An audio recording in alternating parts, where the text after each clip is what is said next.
I am in the house today because it is November in Ohio and it's super gray and dreary and cold outside.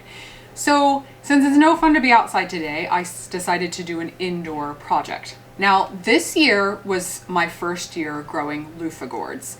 So you may be familiar with loofahs. So these scrubby sponges that can be used for washing dishes or scrubbing in the shower, but you may not realize that these actually come from a plant. Now the reason I wanted to try these was to make my own dish sponges, but I discovered that this plant has a lot of merits other than fantastic biodegradable sponges. What struck me first was how vigorous and lovely Luffa Gourd plants or vines are. I planted one plant on the side of my arbor trellis that goes over 2 raised beds in my garden this year, and as soon as we got some hot weather, that thing just took off. It covered nearly the entire trellis and had these really lovely big yellow blooms that the pollinators just loved. And it didn't get any of the diseases that many of my vining crops, so gourds, pumpkins, squash, cucumbers, often get growing in this area. We have a lot of issues with insects and funguses and bacteria, and this Luffa Gourd was healthy all season long. The second thing that I was shocked by was how prolific the gourds are on this loofah plant. So again, one plant, and I think I should have done a final count, I didn't count them, but I feel like it was at least 20 gourds, all, close to this size, some even larger. And you can actually eat the immature gourds in like stir fry and other dishes, so it is an edible crop as well. So what I didn't realize when I did this is that it is a very, very long season plant.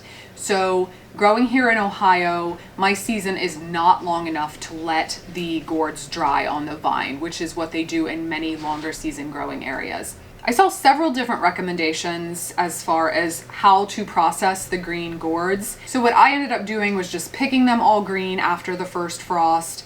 I let them sit in a wagon outside. They did start to, you want to wait for the skin to kind of loosen up to where they're soft to the touch before you try to peel them. And a lot of them did kind of get to that point where I could start to peel them. And I tried peeling some of them like that. If you hear noise in the background, we're getting a new roof, so there's a lot of commotion going on. But anyway, I tried peeling some like that. They were quite frankly a pain in the tuchus.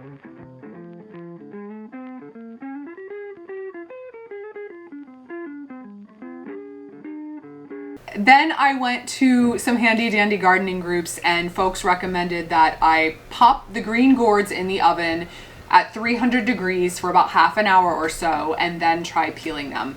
So I did that and the difference was astounding.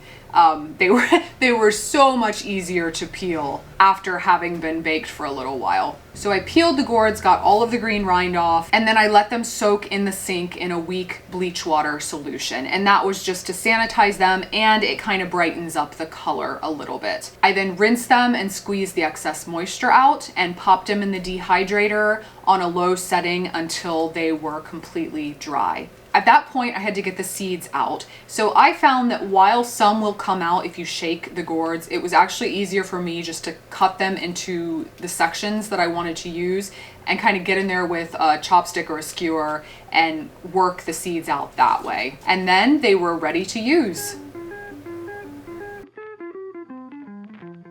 So now everyone I know will be getting homegrown dish sponges for Christmas. Just what you all wanted, I know. But I'd love to hear from you. Have you grown Luffa Gourds? Was it a fun experience? Did you end up using your gourds? And how did you use them? And if you enjoy content like this, please consider subscribing to my channel, Growfully with Jenna. Thanks for watching, and I'll see you next time.